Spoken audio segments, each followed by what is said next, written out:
Tony Hawk's Pro Skater 3 plus 4. Pretty cool, right? To be completely honest, I did not think we were ever going to get another one of these, especially considering Vicarious Visions got, absorbed into the Activision ether, the same ether that Neversoft got absorbed into all those years ago. So it's really cool that we're getting another one of these at all. They called up Iron Galaxy from the G League to help make this game, which I imagine it was much easier than making it from the ground up, considering they most likely had Vicarious Visions' skeleton of the game. They just needed to, apply the Pro Skater 3 and Pro Skater 4 coat of paint. So I'm really grateful that we're getting this. However, I do have one thing I want to say. According to this blurb of text right here, the parts from THPS 3 and 4 have been remade in jaw-dropping 4K, with streamlined goals in a 2-minute format. You might have noticed that it says in a 2-minute format. It doesn't say anything about the sandbox approach of Pro Skater 4. Now, I don't know about you, but that does not sound like something good.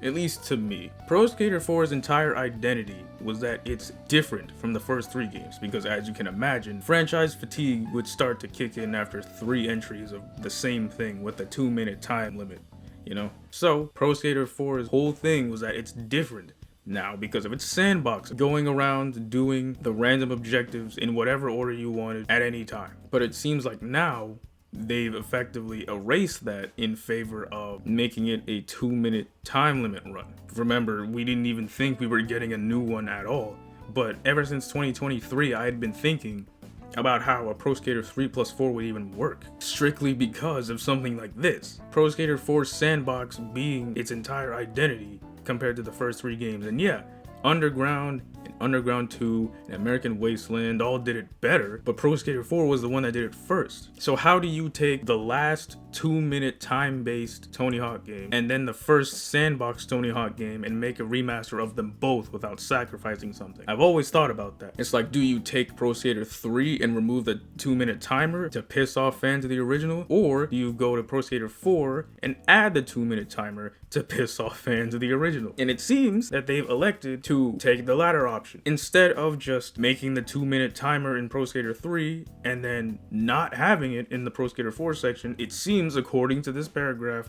that they're going to have both sections be time-based. And I'm not going to lie to you, that is fucked up, man. And that doesn't even really seem like something feasible, considering how Pro Skater 4's maps were built with sandboxes in mind. Admittedly, the levels in Pro Skater 3 and 4 are pretty close to each other in terms of scope, but that doesn't mean just make it a 2-minute timer game. Me personally, this was a big miss. Now, they most likely did this, so if they eventually do get to Underground, assuming Iron Galaxy doesn't get pulled into the fucking Shadow Realm, just like Neversoft and Vicarious Visions before them, that Underground and Underground 2 could be its own thing, its own remastered collection, which is obviously, what you'd want to do, considering it's Underground 1 and Underground 2. Which, if they do get to those games, they're gonna have to change a couple things, so I await that. But at least the way that they seem to be doing it now, I personally just don't agree with it. But at the end of the day, I'm still happy that we're getting this game. It's not a deal breaker or anything. I'm still gonna buy it. There's no doubt about that. Of course, I'm still gonna buy it. But it's just one of those things that I have to express my opinion on, Also, can I just ask what this was for? Like, they advertised it in Call of Duty. I was thinking because of that, I'm like, maybe Tony Hawk is gonna get in Call of Duty or something. I was keeping my expectations low. I didn't think they were actually gonna make this or announce this. I thought it was just gonna be some stupid Tony Hawk Call of Duty collab. And I know that Call of Duty is made by Treyarch, and Treyarch is under Activision, just like Iron Galaxy and Neversoft and Vicarious Visions and all those guys. So at the end of the day, it's still Activision, so that's probably the reason why, but I still have to ask, what was the point of this? It's just like kind of odd is all I'm saying. Bye!